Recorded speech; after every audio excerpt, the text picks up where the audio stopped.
Ciao a tutti, ieri è stato presentato agli Stati Uniti il piano iraniano di pace, ma, dopo che Trump ha annunciato che ne valuterà la bontà, si è detto scettico sulla sua accettabilità, dichiarando, sui social, che l'Iran non avrebbe pagato un prezzo sufficiente per ciò che ha fatto all'umanità e al mondo negli ultimi 47 anni. Per cui, nonostante il piano fosse conciliante, è stato rifiutato. E questo ci fa capire, una volta in più, semmai ce ne fosse bisogno, che non vi è alcuna intenzione da parte degli Stati Uniti di raggiungere un accordo. D'altronde il blocco navale è un fallimento. E l'amministrazione Trump, nonostante la sua retorica di grande successo, capisce che il blocco non funziona.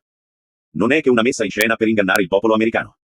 Ecco, perché si rende necessario riprendere il conflitto armato. Ma perché il blocco è una farsa? Cerchiamo di capire. La Marina degli Stati Uniti ha attualmente schierato due gruppi d'attacco di portaerei, ognuno dei quali è composto da 3 o 4 navi, tra cacciatorpediniere e incrociatori, sottomarini e unità anfibie. In totale circa 16 imbarcazioni. Escludendo le portaerei e i sottomarini, perché non si accosterebbero a una nave per abbordarla, in pratica, ci saranno un totale di circa 10 navi, che potrebbero essere utilizzate per abbordare una petroliera o una nave mercantile. Inoltre, la Marina degli Stati Uniti si trova almeno a 400 km dalla costa iraniana, per il rischio che venga colpita. Quindi, cosa può fare l'Iran?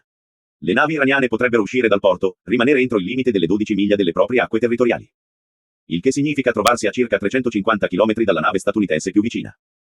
Supponiamo che la nave statunitense decida di andare a prendere questa petroliera.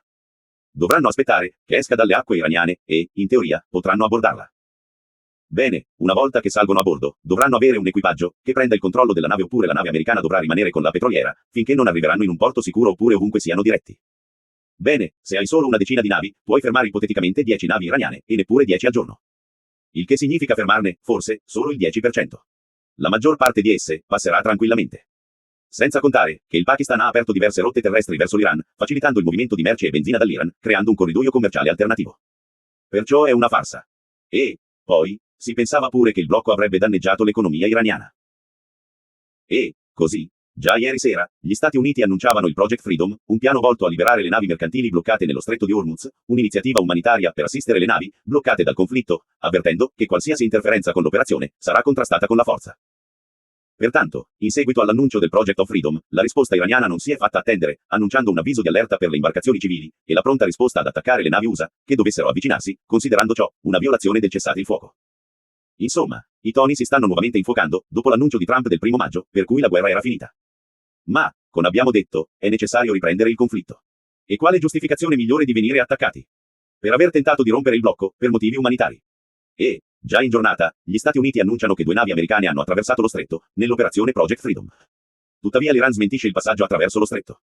Anzi, poi, l'agenzia di stampa iraniana afferma che 2 missili hanno colpito una nave da guerra statunitense, dopo che quest'ultima aveva ignorato gli avvertimenti dell'Iran. Ma alto funzionario statunitense smentisce il tutto. E Trump rincara la dose, dichiarando che se l'Iran attaccasse navi USA, verrà cancellato dalla faccia della terra. Il segretario del tesoro Bessent, con toni trionfalistici, afferma che gli Stati Uniti hanno il controllo assoluto dello stretto e che l'economia iraniana sta crollando. Nel frattempo continuano incessantemente le attività delle aviocisterne e degli aerei da ricognizione americani nel Golfo Persico. Una nave commerciale sudcoreana sembra essere stata presa di mira nello stretto di Hormuz, e una fonte ufficiale degli Emirati Arabi Uniti ha dichiarato che un drone, di origine iraniana, ha colpito un'area petrolifera e che un attacco congiunto, israelo-americano contro l'Iran, potrebbe verificarsi nelle prossime 24 ore. L'escalation si intensifica e i negoziati sembrano ormai un ricordo. Vedremo cos'altro accadrà.